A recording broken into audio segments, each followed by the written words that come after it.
سیدنا جابر بن عبداللہ رضی اللہ تعالیٰ عنہ سے روایت ہے، وہ کہتے ہیں کہ رسول اللہ صلی اللہ علیہ وآلہ وسلم نے فرمایا، نہ کوئی ایسا فتنہ رونما ہوا اور نہ قیامت تک ہوگا جو فتنہ دجال سے زیادہ سنگین ہو۔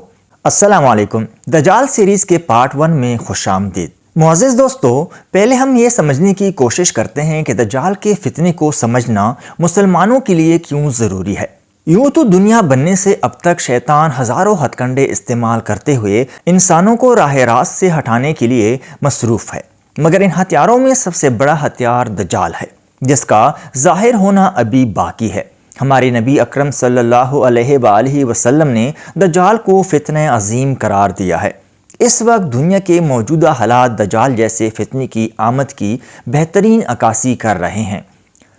ہولناک جنگیں، نت نئی بیماریاں، ہر طرف افراتفری، خونریزی، معاشی، سماجی اور ثقافتی تباہ کاریاں، جھوٹ اور فریب کے جال انسانوں کے ایک دوسرے کے خلاف استعمال کرنے کی غرض سے بنائے جا رہے ہیں۔ ہیبت ناک و آتشی ہتھیاروں کی مثال آج سے پہلے کسی زمانے میں نہیں ملتی۔ غرض ہم انسانوں کی تباہ کاریوں کے جہاں جہاں جو آثار نظر آ رہے ہیں، ان کے پیچھے دجال کی آمد کی تیاریاں ہیں، اور یہ فتنہ جتنا بڑا ہے، اس کی آمد کی تیاریاں اتنی زیادہ ہولناک ہیں۔ ویسے تو ہم مسلمانوں کے لیے دجال کے متعلق آگاہی اور جاننے کے لیے کسی اور دلیل کی ضرورت نہ تھی، کیونکہ اس کے متعلق آگاہ کرنے والے کوئی عام شخصیت نہیں، بلکہ ہمارے نبی اکرم صلی اللہ علیہ وآلہ وسلم کا اس کو فتنہ عظیم قرار دینا ہی کافی تھا۔ لیکن آج کا ہمارا کچھ زیادہ ماڈرن اور جدت پسند طبقہ دجال کو محض ایک دقیانوسی خیال اور پرانی سوچ کہہ کر نظر انداز کر دیتا ہے۔ دنیا بھر کے یہودی صدیوں سے دجال کی آمد کی تیاریوں میں مصروف رہنے کے بعد اب اپنے مسیحا دجال کو پکار رہے ہیں۔ انہیں یقین ہو چلا ہے کہ ان کی دجال کی آمد کے متعلق تمام تر تیاریاں مکمل ہیں، لیکن دوسری طرف جب ہم مسلمانوں کی طرف رخ کرتے ہیں تو بدقسمتی سے ہماری مساجد، تعلیمی ادارے، محفلیں، ممبر اور مدارس کی اکثریت دجال کے ذکر سے خالی ہیں۔ دیکھا جائے تو اکثریت دجال کو پرانی باتیں قرار دیتے ہوئے یا پھر خود کو جدت پسند ظاہر کرنے کے غرض سے اس پر بات کرنا تک گوارا نہیں کرتے۔ اس بارے میں ویڈیو بنانے کا مقصد یہ ہے کہ ہم خود کو اس فتنہ عظیم سے بچانے کے لیے خود کو تیار کر سکیں۔ انشاءاللہ میری کوشش ہے کہ جو بھی معلومات آپ سے شیئر کروں وہ حدیث مبارکہ کی روشنی میں ہو۔ اگر اس میں مجھ سے کوئی غلطی ہوئی ہو تو اس کے لیے ایڈوانس میں معذرت چاہتا ہوں، اور امید کرتا ہوں کہ کمنٹ سیکشن میں آپ میری تصحیح ضرور کریں گے۔ اگر آپ ہمارے چینل پہ نئے ہیں تو ہمارے چینل کو سبسکرائب کریں تاکہ آپ وہ جان سکیں جو جاننا ضروری ہے۔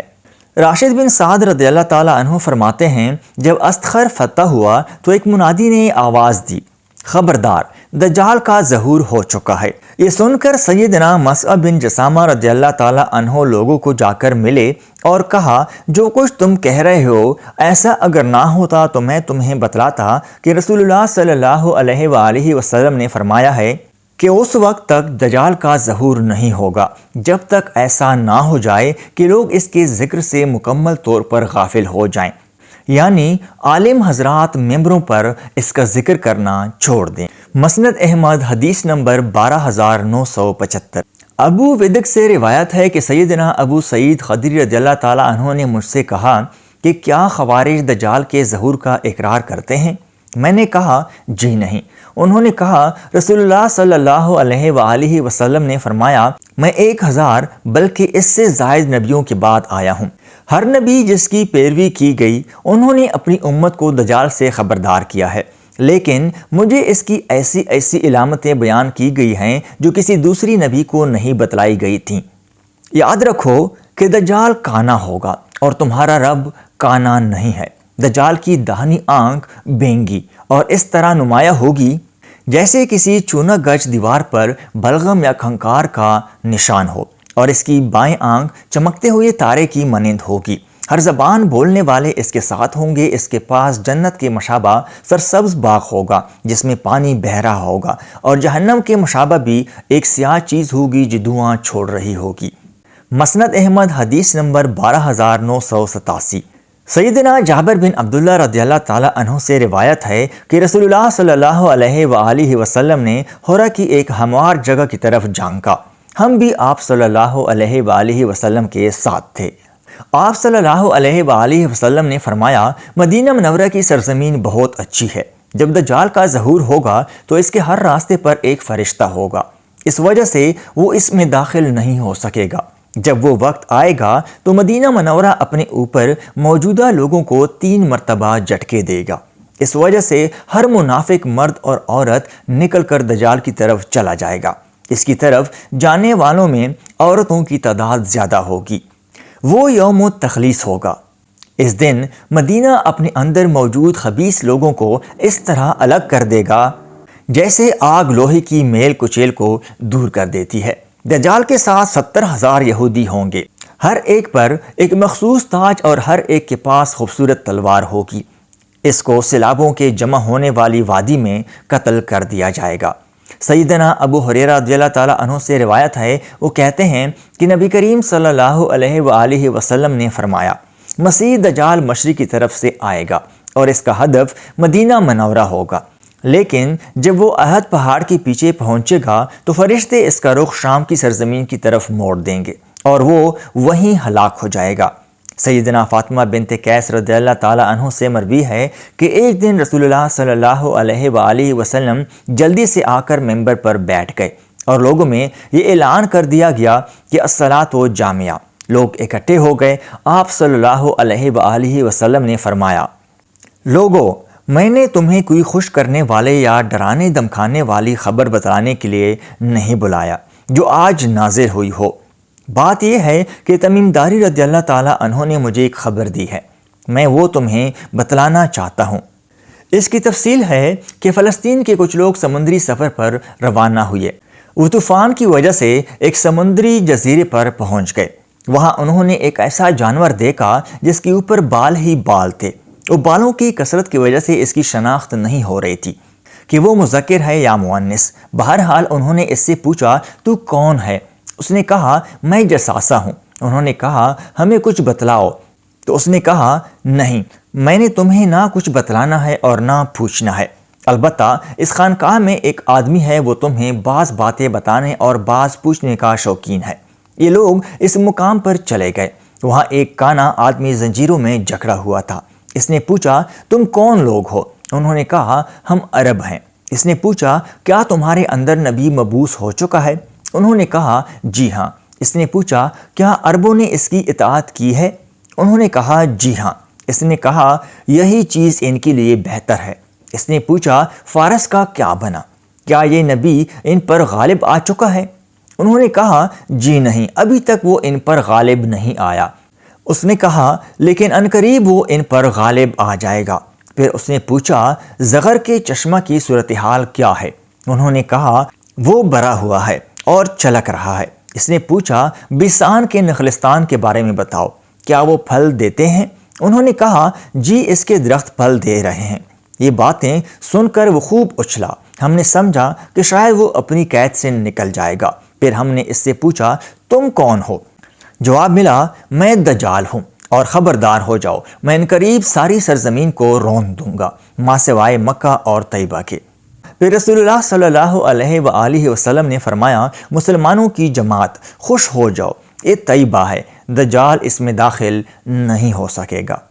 مسند احمد، حدیث نمبر 12977۔ اکثر لوگ یہ سوال کرتے ہیں کہ دجال اس وقت کہاں ہے یا کہاں ہو سکتا ہے۔ دجال کہاں ہے یا کہاں ہو سکتا ہے، یہ ایک ایسا سوال ہے جس کی دجال کے بارے میں جاننے والے ہر انسان کو تلاش ہے۔ دجال کی موجودگی کے اصل مقام کے بارے میں تو صرف اللہ پاک کی ذات ہی جانتی ہے، اور اس کے بعد شاید اشارتاً دجال کے چیلے واقف ہوں جو دجال کے قریب ترین تصور کیے جاتے ہیں اور ان کو دنیا کے حالات سے مسلسل باخبر رکھتے ہیں۔ دجال حضور اقدس صلی اللہ علیہ وآلہ وسلم کے وقت سے ہی اسی روح زمین پر موجود ہے اور دنیا کے حالات سے مکمل طور پر خبردار ہے۔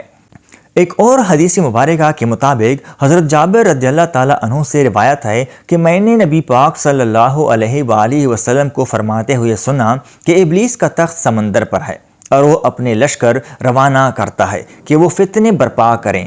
اس کے نزدیک شیطانیت کے درجے میں سب سے بڑا وہ ہے جو سب سے بڑا فتنہ برپا کرے۔ ان دونوں احادیث کی روشنی میں اگر دیکھا جائے تو اس وقت ہماری دنیا میں دو مقامات ایسے ہیں جو نہایت پر اسرار بھی ہیں اور وہاں انسان کا جانا ممکن بھی نہیں۔ ان دو مقامات میں ایک برمودا تکون اور دوسرا جاپان کا، جیسے ڈریگن ٹرائی اینگل یا اردو میں اسے شیطانی سمندر بھی کہتے ہیں۔ ان دونوں مقامات میں کافی باتیں مشترکہ ہیں۔ برمودا تکون ہو یا جاپانی تکون، ان دونوں تک انسان کی رسائی ممکن نہیں۔ دونوں جزیرے ویران ہیں اور حکومتوں کی طرف سے دونوں جانب سفر کرنے کی اجازت نہیں۔ دونوں جزیرے کئی سمندری اور ہوائی جہاز نگل چکے ہیں جن کی کوئی خبر نہیں کہ کیسے گم ہوئے۔ دونوں جزیروں میں کمپاس بھی کام نہیں کرتا اور جہاں جانے والے اپنا راستہ کھو دیتے ہیں۔ دونوں جزیروں پر انتہائی میگنیٹک فیلڈ موجود ہے جو کسی بھی چیز کو اپنے اندر نگل سکتی ہے۔ دونوں جزیروں میں گم ہو جانے والے جہازوں کو پر اسرار طور پر کئی دہائیوں بعد رونما ہوتے دیکھا گیا ہے۔ اب ایک اہم بات جو شاید ہی کسی نے نوٹ نہ کی ہو کہ چاہے دجال جاپان کے سمندر میں ہو یا برمودا تکون میں، ان دونوں جزیروں میں موجود میگنیٹک فیلڈ قدرتی نہیں۔ اب آپ سوچ رہے ہوں گے کہ یہ کیسے ممکن ہے؟ تو جب حضرت تمیم داری رضی اللہ تعالیٰ عنہ نے دجال سے ملاقات کی تھی تو تب حضرت تمیم داری رضی اللہ تعالیٰ عنہ اس وقت عیسائی مذہب سے تعلق رکھتے تھے۔ یعنی اگر کسی کے ذہن میں آئے کہ وہ تو صحابی رسول تھے تو شاید ان میگنیٹک فیلڈ سے بچ گئے، تو نہیں، ایسا نہیں تھا۔ حضرت تمیم داری رضی اللہ تعالیٰ عنہ اس وقت مسلمان نہ تھے اور نہ اکیلے تھے، بلکہ ان کے ساتھ 30 افراد تھے جو صحیح سلامت واپس لوٹ آئے۔ تو یہ بات بالکل واضح ہے کہ یہ دونوں جزیروں میں میگنیٹک فیلڈ قدرتی نہیں ہے، ورنہ یہ اس وقت بھی موجود ہوتی۔ اس لیے یہ بات کہی جا سکتی ہے کہ ان دونوں جزیروں میں جو واقعات رونما ہو رہے ہیں ان کے پیچھے انسانی اور کچھ شیطانی قوتوں کا ہاتھ ہے جو کہ نہیں چاہتے کہ دنیا کے کالے کرتوتوں کو جانے یا ان کو کوجے۔ یہاں پر ایک اہم ترین سوال یہ بھی پیدا ہوتا ہے کہ جو اکثر پوچھا جاتا ہے کہ دجال اسی دنیا پر موجود ہے، تو ساری دنیا اس وقت ایک طاقتور ترین سیٹلائٹ کی نگرانی میں ہے، تو دجال کو کیوں نہیں ڈھونڈ نکالا گیا؟ تو یہ بات بالکل درست نہیں ہے کہ زمین کا چپا چپا سیٹلائٹ کی پہنچ میں ہے، کیونکہ ابھی ایسے بہت سے مقامات ہیں جنہیں کھوجا جانا باقی ہے، یا انہیں نہیں کھوجا جا سکا، یا خدا دجال کو پردے میں رکھنا چاہ رہا ہے۔ دوسری بات یہ بھی ہے کہ ساری ٹیکنالوجی دجالیوں کے ہاتھ میں ہے۔ اگر ان کی پہنچ دجال تک ہو بھی گئی ہو تو کبھی اس کا ذکر نہیں کریں گے۔ خیر، جب تمیم داری رضی اللہ تعالیٰ عنہ کا واقعہ آپ صلی اللہ علیہ وآلہ وسلم نے بیان کیا تو آپ صلی اللہ علیہ وآلہ وسلم نے اپنا عصا مبارک زمین پر مارتے ہوئے فرمایا کہ یہ طیبہ ہے، یہ طیبہ ہے۔ دجال نہ یمن کے سمندر میں ہے اور نہ شام میں ہے، بلکہ دست مبارک کا اشارہ مشرق کی طرف کرتے ہوئے فرمایا دجال مشرق میں ہے، دجال مشرق میں ہے۔ اب آپ اگر جزیرہ العرب سے مشرق کی طرف نظر دوڑائیں تو آپ کو دو مقامات ایسے ملیں گے جنہیں ساری دنیا شیطانی مقامات، شیطانی سمندر یا برمودا تکون کے نام سے جانتی ہے۔ حیرت کی بات یہ ہے کہ ان دونوں مقامات کا آخری سرا امریکہ سے ہی جا ملتا ہے۔ سب سے پہلے ہم ذکر کریں گے ڈریگن تکون کی، جو جاپان کے جنوب میں بحر الکاہل کا علاقہ ہے۔ جاپان کے دارالحکومت ٹوکیو سے چلیں تو 100 کلومیٹر جنوب کی جانب میاک جزیرہ کے ارد گرد بحر الکاہل کا ایک خطہ ہے۔ یہ حصہ مریانہ ٹرنچ کے قریب ترین واقع ہے۔ آپ سوچ رہے ہوں گے کہ میں آپ کو اس جزیرے کے جغرافیہ میں الجھا رہا ہوں، تو ہرگز نہیں، یہ پوائنٹ بہت اہم ہے، اس لیے بالکل واضح کر رہا ہوں۔ مریانہ ٹرنچ دنیا کا سب سے گہرا مقام ہے اور اس مقام پر امریکہ کی ایک ریاست ہائے جاپان سے جا ملتی ہے۔ ہوائی ریاست امریکہ کی 50ویں ریاست ہے جو کہ امریکہ کی ریاستوں سے دور بحر الکاہل کے وسط میں واقع ہے۔ مریانہ ٹرنچ خوفناک زلزلوں کی آماج گاہ ہے اور اسی مریانہ ٹرنچ کے ذریعے جاپان کا شیطانی سمندر اور یہ ریاست ملتے ہیں۔ اب بات کرتے ہیں برمودا تکون کی۔ برمودا تکون 300 سے زائد جزائر پر مشتمل ہے، جن میں سے 20 پر انسانوں کی آبادی ہے اور باقی سب مکمل طور پر بیابان و ویران ہیں۔ اس تکون کا کل رقبہ 11,40,000 مربع کلومیٹر ہے۔ یہ ایک ایسا مثلث نما تکون ہے جو بحیرہ اوقیانوس میں واقع ہے، جو کہ ایک مشہور امریکی ریاست فلوریڈا سے شروع ہو کر برمودا اور پھر پورٹریکو سے ہوتی ہوئی واپس فلوریڈا پر ہی ختم ہوتی ہے، اور یوں یہ مثلث کی شکل اختیار کر لیتی ہے۔ فلوریڈا کا مطلب ہے اس خدا کا شہر جس کا انتظار کیا جا رہا ہو۔ تو سوچیں آخر وہ کون سا خدا ہے جس کا انتظار کیا جا رہا ہے؟ یہودیوں کا جھوٹا خدا دجال ہے، جسے وہ اپنا خدا مانتے ہیں۔ یہاں یہ بات ثابت ہوتی ہے کہ جاپان کے سمندر سے برمودا تکون تک دجال کا ہی علاقہ ہے، اور انہی علاقوں میں دجال کی موجودگی یقینی ہے۔ معزز دوستو، اگر ویڈیو اچھی لگی ہو تو ہمارے چینل کو سبسکرائب کریں تاکہ آپ وہ جان سکیں جو جاننا ضروری ہے۔ اللہ تعالی ہم سب کو اپنی حفظ و امان میں رکھے اور ہمارے ایمان کو مضبوط رکھے۔ اللہ حافظ۔